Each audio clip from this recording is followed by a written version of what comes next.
I had a few people ask me how I pick pedal tones where I'm string skipping, like Vinnie Moore, in like the early Vinnie Moore style that I do in some of my videos. And basically, when I do that, I'm just using more of an elbow motion, but my left hand's doing all the work and keeping it quiet. And my first finger, I hold down when I play the note. When I'm not playing the note, it lifts up, but it's still touching the string, keeping it quiet to get rid of any noise.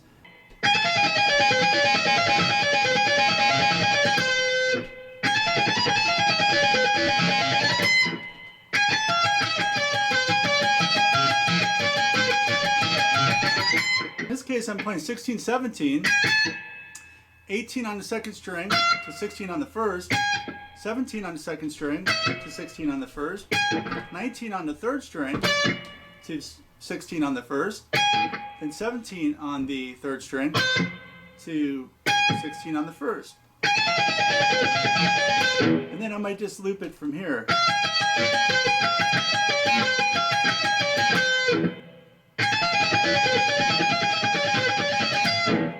Today I thought it would be fun to talk about how we got our information back in the 1980s when we were learning to play guitar and discovering all these amazing players. And where we got our information was from music magazines. I couldn't wait to go to the newsstand once a week to find out what new music magazines were out.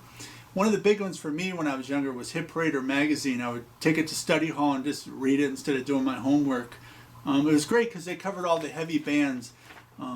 This one's from November '85 and it's got Kiss and Ozzy, Rat and Dio, Aerosmith, Judas Priest. I think this is around AC/DC's Fly on the Wall album. But they were a lot of fun, and they covered even some like new wave of British heavy metal stuff in the early 80s, and some underground stuff. It was just a really neat time. They had, I think one guy wrote all the articles and then put someone else's name on it that they wrote it, but this one has Venom on it, so, you know, they did cover some underground stuff. But, yeah, Hit Parader magazine, Circus was another one. Circus was a little more mainstream, but they had really cool photos, and they kind of were a little more current. Where some of this, like they'd have a name for a band, like say Ozzy was putting a new album out, they'd have a name for it that wouldn't be the album. I remember they had The Ultimate Sin, they kept calling it The Killer of Giants as the name of the album, but you know, they did their interviews way in advance, so they could have changed it. The one that really set me in motion though was Guitar Player magazine. This one did amazing things for my playing. First of all, it turned me on to all sorts of players outside of the rock idiom. I got turned on to many cool jazz and fusion players in this magazine. They even did articles on the classical people also. But the hard rock guys were the interviews that I read over and over and over. You know, this one has Warren DeMartini in the cover. This is a really cool issue. Warren being one of my favorites. This is from April '87. It's got some cool pictures of Warren and Robin. Digging that one pickup Charvel. But yeah, Guitar Player was just huge. They had really good journalists and the interviews were really in depth.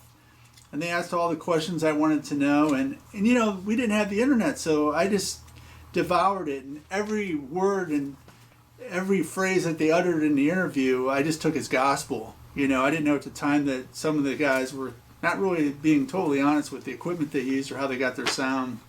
This one here has Iron Maiden in it. This is from November '83. So this is kind of a cool one here. One of my favorite things in Guitar Player magazine was the Spotlight column with Mike Varney. Mike Varney founded Shrapnel Records, and if you sent your tape into him and he liked it, he would write you up in the magazine with a photo. He usually featured 3 players. I remember seeing Yngwie and Paul Gilbert in the same issue, the one that had Frank Zappa on the cover. It was a 1982 issue. And so when I read Yngwie's name in Hit Parader magazine, a blurb that this wonderkind guitar player was playing with a band in Los Angeles, I'd already kind of heard of Yngwie, so he was on my radar. So by the time I first heard him in Alcatraz, I was kind of looking to see what he sounded like, and he sounded, you know, as Yngwie. It blew my mind. But Paul Gilbert was in this also. You had Vinnie Moore, Greg Howe, Tony McAlpine, just a who's who of players that, you know, would later go on to release albums through Shrapnel Records. Mark St. John from Kiss was called Mark Norton in this magazine. Yeah, so you had all sorts of guys. So the Spotlight column was a big one for me. I never made it in Spotlight, but I did appear in Guitar World's Hometown Heroes, so that was cool. I actually appeared in the magazine. This one here is the one that had the Yngwie sound page. This is from April '85, so this was a big one for me. It was just revolutionary when I heard Yngwie's, you know, sound page. I'd already been a big Yngwie fan because of Alcatraz. I actually had the Japanese import of Rising Force somewhere around here. This is a cool photo of Yngwie in it. This is Steve Vai's transcription of some of the sections of Black Star. Haven't seen this in years. I don't know how accurate it is, but I'll cut Steve a little break if it's not totally accurate, because at the time we just guessed kind of what Yngwie was doing, how he was picking things. And this is the Yngwie cover issue, which is really cool. I wore this one out. It doesn't have a back cover. As you can see, I've read this over and over and over and over. This is from May '85. So I remember getting this right around the time of my birthday, so it was really cool. But yeah, the Guitar Player magazine was amazing. I'll talk more about the other magazines. There was Guitar World and Guitar for the Practicing Musician in the future, but I thought I would just cover some Guitar Player magazine today and some Hit Parader, man. Here's a lick you can try that's great for your legato technique, because the note that you're picking is not going to be on the downbeat. You're actually going to start with your little finger and pull off 12 to 8 on the first string, and then hammer 10, pull up to 9, hammer back to 10 on the second.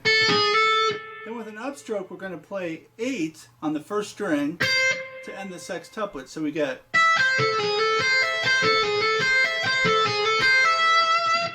And when we play that, our little finger, the hammer's on the downbeat, and that's great for legato playing, to get where you're playing the downbeats and can accent the downbeats without picking them. So we get...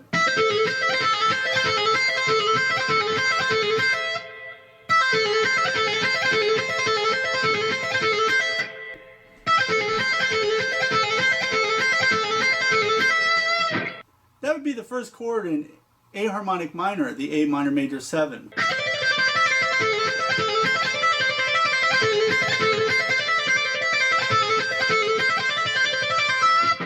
What we can do is we can start that with a little hammer and pull off lick, that we're going to pull off 12 to 8, hammer to 10, hammer to 12, pull off to 10, pull off to 8. Then we're going to hammer to 10, pull off to 8, hammer to 10, hammer to 12, pull off to 10, pull off to 8. So we get... Then we'll go into the triplet.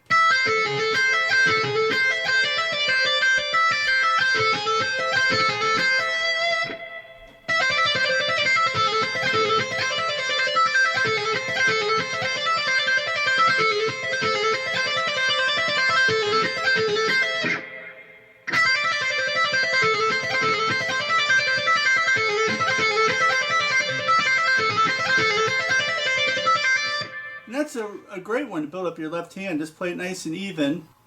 And when you're playing legato, it's really important to keep your timing together. That's the hard thing about legato, is the timing. So if you can play it in time,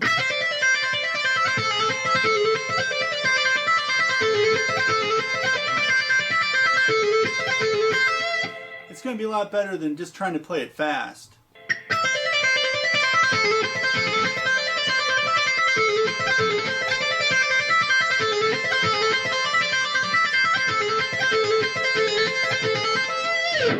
If you're looking for a little inspiration, I would check out Metal Generation by Steeler.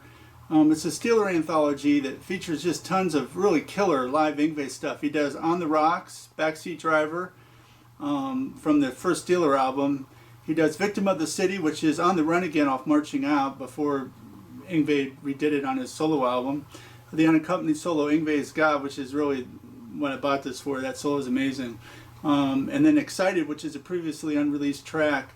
I believe that Kirk James plays on a couple songs on this also, and there's some early demos before Yngwie joined the band, but it's a really fun listen. I pulled it out last night and was just grooving on it. I forgot I had it. I was looking through my CDs and thought, hey, I'm going to throw this on, and I really enjoyed it. It's really cool to hear young Yngwie just shred so clean. I loved his tone back then. It was amazing.